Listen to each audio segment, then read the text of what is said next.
constituents of District 30, it's an absolute honor, and I'm humbled that you allowed me to be your voice here at the state capitol, and I take this job very seriously and take that position of representing you very seriously. I'm going to do the best that I can. Senator Tim Bearden speaks directly to his constituents who voted for him as the newest member of the Georgia General Assembly following a swearing-in ceremony today. Good evening and welcome to Lawmakers on this 24th day of the legislative session. I'm Donna Lowry in Atlanta. More on State Senator Bearden in just a moment. The Southern Education Foundation reports that Georgia's historically black colleges and universities contributed an estimated $1.3 billion in economic impact across Georgia. Tonight, we're going to explore how vital HBCUs are to Georgia's workforce and what's taking place to grow those opportunities. Lieutenant Governor Burt Jones and Senator Sonia Halpern took a tour last fall of Georgia's HBCUs. Both will talk about what they learned and what legislation has come out of their visits. Also, we'll find out more about a bipartisan measure to stiffen the penalties for stalking and doxing, which is a form of cyberbullying. But first, we get a wrap-up of the news under the Gold Dome from Capitol correspondent Sarah Callis. Hi, Donna. On day 24, lawmakers welcomed a new member and debated bills that could affect your driving. The Senate got a new senator today as Tim Bearden was sworn in to represent the 30th District. Please stand, raise your right hand, and repeat after me. The former Republican State House representative from Carrollton won a special election last week to replace Mike Dugan, who resigned earlier this year to run for Congress. It is an absolute honor for me to be here. I look forward to working with every one of you and getting to know you personally. I will give you this promise. There are some things I may say you'll like. There may be some things I say you don't like. But I promise you I will never lie to you, nor I will ever try to deceive you. I want to make sure we do the best we can for this state. Then the Senate took up 3 bills and a resolution, all dealing with military or veteran matters. First off, SB 375 creates a new commissioner of veteran service in the Department of Behavioral Health Coordinating Council. The bill benefited from a special endorsement. Say vote for it. Vote for it. SB 385 will expand the Georgia Military College online degree program from 2 years to 4 years. And SB 398 revises the Georgia Joint Defense Commission's original role of retaining military bases in the state to a more economic role, working with the Department of Economic Development. Because the mission has really become one of economic development around our military installations, this bill moves the Joint Defense Commission from the Technical College System of Georgia to the Department of Economic Development for administrative purposes. It adds representation from industry, USG, and defense research. This should align better with the goals of the commission and provide more ability to market Georgia as a great destination for industries related to defense, as well as for veterans. A Senate study committee on veterans, mental health, and housing will be formed with Senate Resolution 527. A recent federal study estimates that as many as 40,000 Georgia veterans live in poverty, and another 700 are homeless. When they're in crisis, when they suffer elevated rates of PTSD, suicide, those topics are not easy for us as legislators to talk about and to show our support and celebration for. So this resolution, one reason I'm so excited about it and so enthused about it, is because it promises to directly face head-on some of the most difficult challenges that veterans face, the topics that aren't easy to talk about, the real demons that come from honorably serving. All of the legislation was overwhelmingly passed. In the House, members unanimously approved a measure that would make it easier for divorcees to change back to the surname on their birth certificate. Currently, to get your maiden name back, first you go to Superior Court, you pay the fee. In my county, it's $250. You run an ad in the paper for 4 weeks. Then you, for an additional fee, you go back to Superior Court, bring the documentation with you, then wait for the judge to hold a hearing, and then he'll sign off. I had a friend, it was almost $500, took her over 8 months to get this done, to go back to her maiden name, a name she's always been associated with. Another bill, House Bill 154, would allow drivers who refuse to sign a ticket to appear in court instead of going to jail. This bill addresses the moment of conflict between citizens on the road and officers. Even when I was policing, there was a practice that we would use, which would be to write refuse to sign on the ticket and send them on their way. Currently, the process is you get a ticket, you pay the fine, go to court, refuse to sign, you go to jail. What this bill does, get a ticket, refuse to sign, officer says no problem, writes refuses to sign on the ticket and sends them on their way. No more arguments, no more fights, no more instances of officers risking their lives in an attempt to arrest someone for lower level traffic crimes. Everyone goes home safe at the end of the night. The bill passed 156 to 10. House Bill 1001 would allow drivers to show an electronic driver's license to police. That bill passed 168 to 1. Representatives Sharon Cooper and Scott Hilton held a press conference to advocate for higher pay for workers with disabilities. Representative Cooper said some of the employers pay as little as 22 cents per hour. Like Chairwoman Cooper, I was shocked to find that on average, folks with a disability are paid somewhere just above $3 an hour. Work is meaningful. Your work is meaningful. Your lives are meaningful. We want you to work, be productive, and earn a wage that is commensurate with what you deserve. And so thank you for who you are. Thank you for what you do. As the father of a child with a disability, my son, 14 years old, Chase, when he grows up, I want him to work in a happy, healthy, productive job, earning a wage of what he ought to be paid. Under current law, employers are not required to pay workers with a disability minimum wage. House Bill 1125 would phase out sub-minimum wage. Also today, CareSource Georgia announced a $1 million donation to help Georgia's foster care system and the children who age out of it.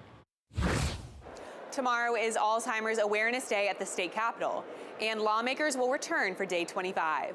That's all for my Capitol Report. Donna, back to you. Thank you, Sarah, for that report. Of the 107 historically black colleges and universities, or HBCUs, in the U.S., 10 of them are in Georgia. They not only help fuel the state's economic engine, but they're responsible for contributing to the vitality of Georgia's workforce through innovation and creativity. Last fall, Lieutenant Governor Burt Jones spent time touring Georgia's HBCUs, meeting with the presidents and talking to staff and students. I had the chance to have an expansive interview with Lieutenant Governor about the trips, and I asked him why he decided to go on those visits. Last year, Senator Halpern came to me, Atlanta senator here, came to me, and she was talking about an initiative that she wanted to try to implement here in the state of Georgia that involved HBCUs, and I had an initiative of saying that we needed to organically grow our workforce development, and I said, you know, we need all our universities and technical schools and K through 12 systems, and so what I wanted to do is find out what each system did well.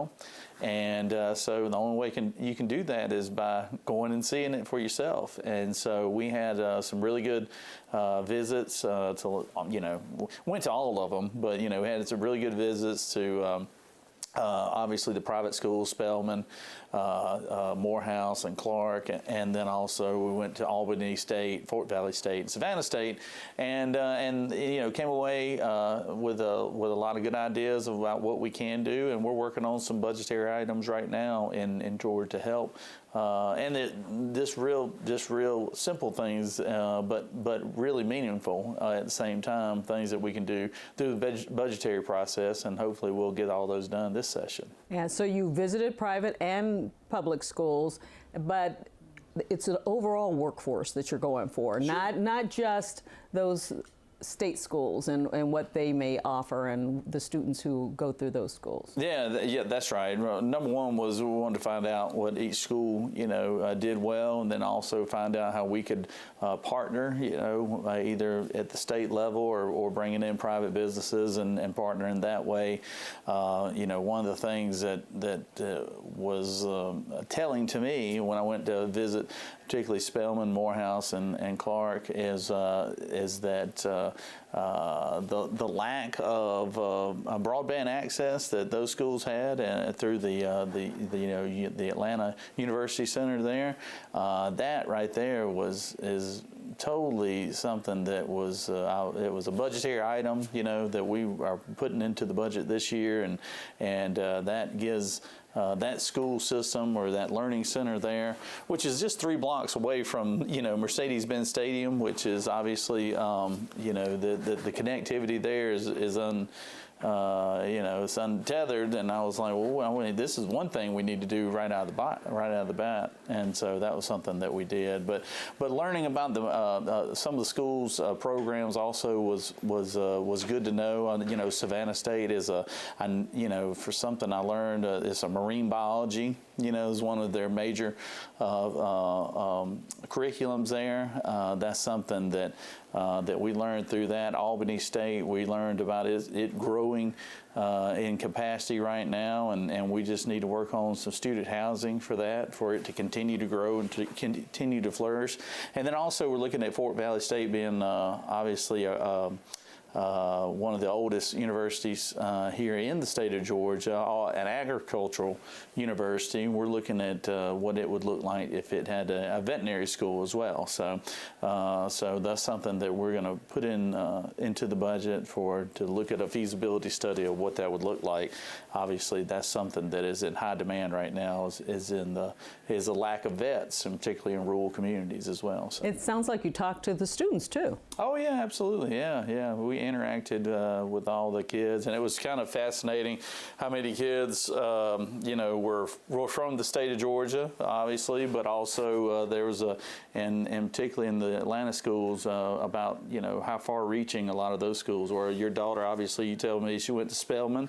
It was amazing to talk to students as far away as California and Arizona that came to Spelman just because of its reputation, and as you well know, it's a good school and it has a great reputation. Yeah, I noticed that one of the bills is the HBCU Innovation and Economic Prosperity Planning District Act. Sure. Talk about what that would look like. What's it all about? That's Senator Halpern's, who I think you will be joining us a little later on. That was something that was her initiative, and it's once again to spotlight HBCUs, but also create a mechanism that a lot of schools. Take Spelman, Morehouse, for example. They have the luxury of having big foundations. They have the ability to have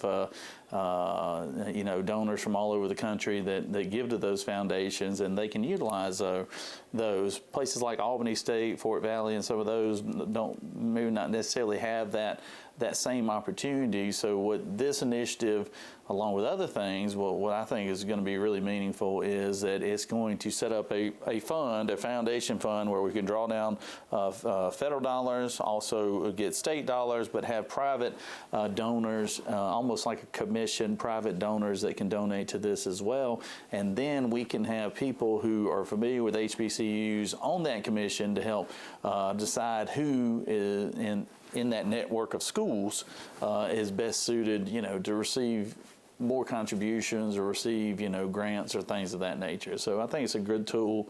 It does other things as well. I'll let Senator Halpern explain that. But that for me was one of those things that I saw as a great opportunity, particularly for the HBCUs that don't necessarily have the big foundations like some of the other ones, the private ones do. What I want to get to is just the whole workforce issue in Georgia. Sure. So if we're going to continue to be a great state for business, we've got to focus on everybody, and the HBCUs bring in a workforce that bring in unique needs to the state, right? Oh, yeah, absolutely, and one of the things, and obviously we're focusing on the HBCUs, but I visited technical schools as well as a lot of K through 12 systems that were either have implemented workforces with private entities, or they're working on trying to partner with different groups, whether it's in the aviation field, whether it's in the movie industry, or whether it's in construction.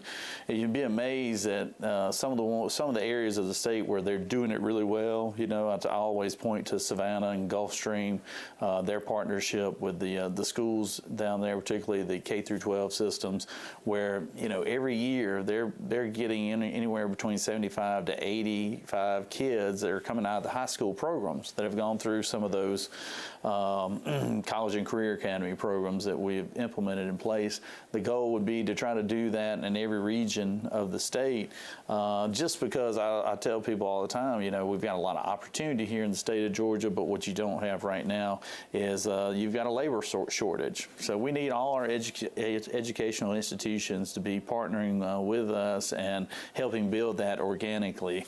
And the only way you can, I think, do those partnerships well is by knowing what everyone is good at doing. You know, I mean, like I said, whether it's an agricultural arena like Fort Valley focuses on, or whether it's marine biology, or whether it's, you know, educational, which just about every one of those schools I just named are educational hubs. You know, have education programs that produce teachers and things of that nature. So all those things, I think you've got to have a good idea and a good grasp on that in order for it to be successful long term. Well, I know you're a football guy, and I saw where you posted that you got a helmet from Albany State, right? I did. You know, I mean, I've got a bookshelf here in the Lieutenant Governor's office. You know, since people don't read books, everything's on a tablet or online now, that I figured, you know, we better make good use of the bookshelf. So I've decided to designate that as all the schools who have football programs. They've have been generous enough to donate a helmet to our office, and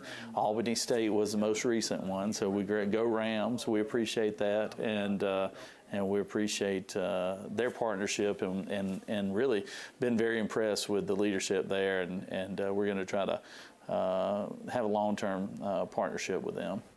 I want to thank the Lieutenant Governor for that interview. Coming up, we'll hear from the Democratic lawmaker who suggested the HBCU tours, Senator Sonia Halpern. She'll talk about legislation to create economic prosperity districts, so stay tuned. Lawmakers is made possible by Georgia Farm Bureau. With over 80 years of helping everyone understand the importance of agriculture in our state.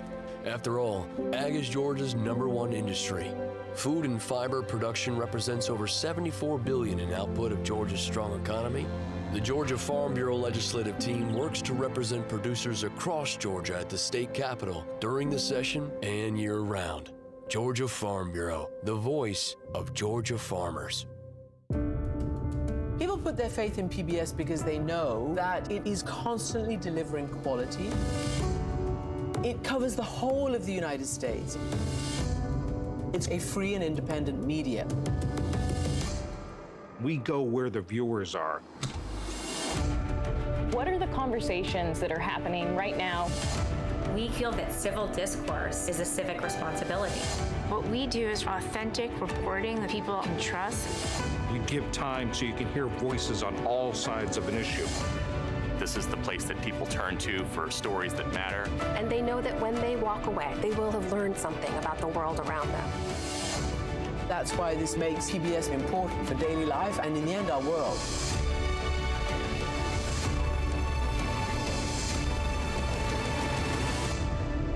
Thank you for joining us.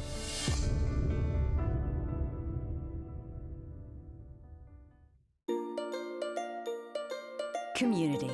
Learning, working, playing, celebrating, doing life is always better together. At GPB, we aim to provide you with the tools to be able to do life together well. Our mission to educate, inform, and entertain inspires everything from our wide range of programming to our stimulating radio conversations to our fun in-person events. We've got something for everyone. Visit gpb.org/community to learn more about our upcoming events. Welcome back to Lawmakers. I'm Donna Lowry. The Southern Education Foundation says Georgia's 10 HBCUs award 23% of all bachelor's degrees earned by Black students in Georgia. We heard from the Lieutenant Governor. Joining us now is Democratic Senator Sonia Halpern of Atlanta. She's Vice Chair of the Minority Caucus and Vice Chair of the Senate Urban Affairs Committee.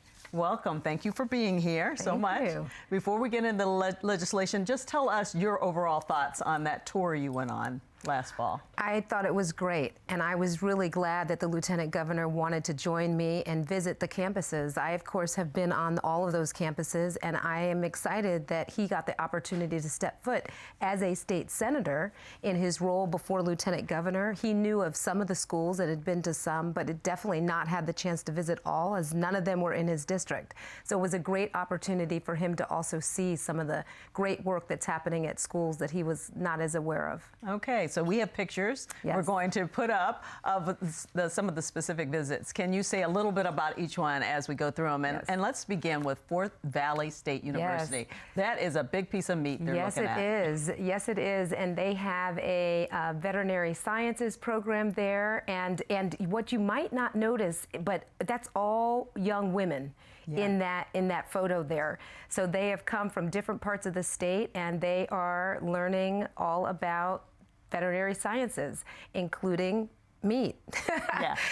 Yes. So they're like, and I noticed that Senator Kennedy is in there. Yes. Senator John F. Kennedy. He is in there too. So the President Pro Tem happens to represent Fort Valley State. Fort Valley State, of course, is our other land grant institution. So it is one of those 1890 HBCUs. And there are four of the 10 are state universities. Actually, 3 of the 10 are state universities. So Fort Valley State, Savannah State University, which is actually the oldest one in the state, and then Albany State. Okay, well, let's go to our next picture, Clark Atlanta University. Yes, so Clark Atlanta, of course, is right here in Atlanta. It's a private institution, and they have both undergraduate and graduate programs. They have a School of Social Work. The Whitney Young School of Social Work is Georgia's oldest school of social work, with deep roots both, of course, in metro Atlanta, but also rural Georgia. And it ranks number 2 in the state of Georgia of all the schools of social work. And you said they have something that focuses on prostate cancer. Yes. Yeah. So they're starting to do research on that as well and growing that program. Yeah, and that's very, very much needed right now. We're hearing so much in terms of that particular cancer. Yes. Next, Spelman College. Spelman, also right here in Atlanta. We had a great visit at Spelman and several of the other. This picture is with some of the other university leaders from what we call the Atlanta University Center Consortium. But Spelman College is the #1 ranked HBCU in the country for 17 years running, right here in the state of Georgia. And they graduate more Black PhDs in STEM than anywhere else. Okay, and next let's go to Savannah State. Savannah State. This is a picture of us right along the marsh, which is where the university is located. Savannah State has an incredible microbiology program as well as a cybersecurity program, given its proximity to some of our cybersecurity definitely efforts. Areas we need more in to have a workforce for in Georgia. And let's go to Payne College. So this wasn't exactly at Payne College. No, this was actually in the Lieutenant Governor's office. Payne College is, so there's 7 private institutions, 6 of which are right here in Atlanta. Payne College is in Augusta. We did not get the chance to go to Augusta as we had hoped to be able to do. So Augusta's president came to us, and we still got the chance to sit down and learn more about their university or the college and see what some of the kind of high points are there and where they're trying to grow. Yeah. So I talked a little bit with the Lieutenant Governor about Senate Bill 235, which is your bill, the HBCU Innovation and Economic Prosperity Planning District Act. Yes. It's a long title. What does it mean?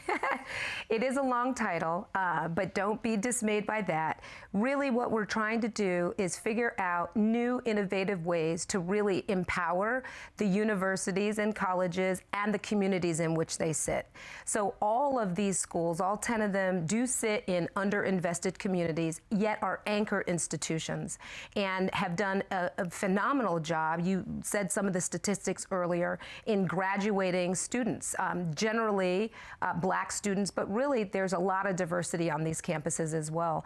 And so as I chaired in 2022 a study committee on excellence, innovation, and technology at our HBCUs, We heard from business and economic development leaders. We heard from public policy folks. We heard from university leaders and started to really get a better understanding of some of the challenges and the opportunities. So this piece of legislation is a direct recommendation from the study committee's efforts and our findings, which was a bipartisan committee. And so the idea is, again, how do we use the schools as anchor institutions and use them as a catalyst for economic development, workforce development, and also community development? Yeah. So what it is trying to find out how to better serve the communities they're in too, right? Yes, that part too. So how do we take what some of the needs are or the resources that could really help the schools grow as a school and the students, but then also the community. So I'll give you some examples. Using this commission, and the act would create a commission that would sit under the University System of Georgia. That commission would be empowered to create local advisory committees made up of the university president and other stakeholders in each district, so around each particular school, because every school actually does have different needs. But depending on what that master plan is, then funds could be found, whether it's drawing down federal funds, state, city, philanthropic, corporate funds to help make those things happen. And there's lots of areas of interest. So housing is one.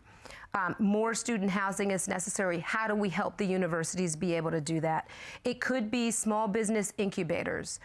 When President Helene Gale from Spelman came to testify in the committee about the bill, she talked very specifically about research and some of the research Spelman College is doing and how this could really help anchor that.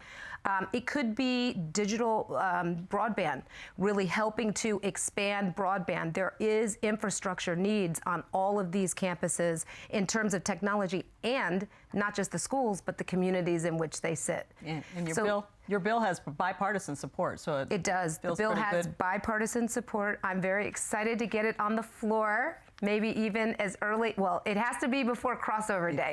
So be on the lookout. But I feel very confident that it's going to get to the floor, and it should absolutely pass with flying colors. It's a bipartisan bill. HBCUs have historically been a bipartisan effort at the federal level, at the, and we're extending that to the state level. Okay, I want to get to something quick before we have you leave. Before you came here, yes, you have a bill that deals with schools and AEDs. Yes. The defibrillators, automated external defibrillators. So just before I came, what passed out of the Education Committee is a bill that would require schools to create a cardiac emergency response plan. So every school already has to have a school safety plan. And what this bill posits is that it actually needs to have incorporated into that safety plan a specific cardiac event emergency rescue plan. Because what we're finding is that more and more students, not just on the athletic field, but often in academic buildings, are having cardiac events at younger ages. And you'll hear the stories of the children who were able to survive that, but there are also heartbreaking stories of children who were not. And part of the goal here is to make sure that if a school has a plan, then they know how to jump into action if something should happen. And part of that plan has to involve having at least an AED on site with somebody trained to know how to use it, because seconds will save lives. It passed out of Education Committee today, so looking good. Education today, looking good. All right. We're going to get that on the floor. Let's talk about one more. You also have SB 182, a bill to increase penalties for those convicted of stalking and doxing. Yes. And doxing is when, for those who are unfamiliar with the term, cyberbullying, basically when somebody harasses or harms a person through the internet or social media. Yes, and our current cyber stalking and cyberbullying laws are not expansive enough to actually relate to what we're really seeing on the ground. And so doxing it's when I take an argument with you and I bring it out to the big wide world by releasing personally identifying information about yourself. And so this bill would create penalties for that and name misdemeanors and then name felony acts around that activity as a way to discourage people from doing that. And that's bipartisan too. Oh yeah, absolutely. And looks pretty good? Yeah, I think so. I mean, now that bill, I will say, there's another bill, swatting, and both of those together, I think, look very good. We'll hear more about those. I appreciate you coming on today. Thanks so much for what you're doing. But that does it today for Lawmakers. We'll be back tomorrow with Alzheimer's Awareness Day at the Capitol. Have a good night.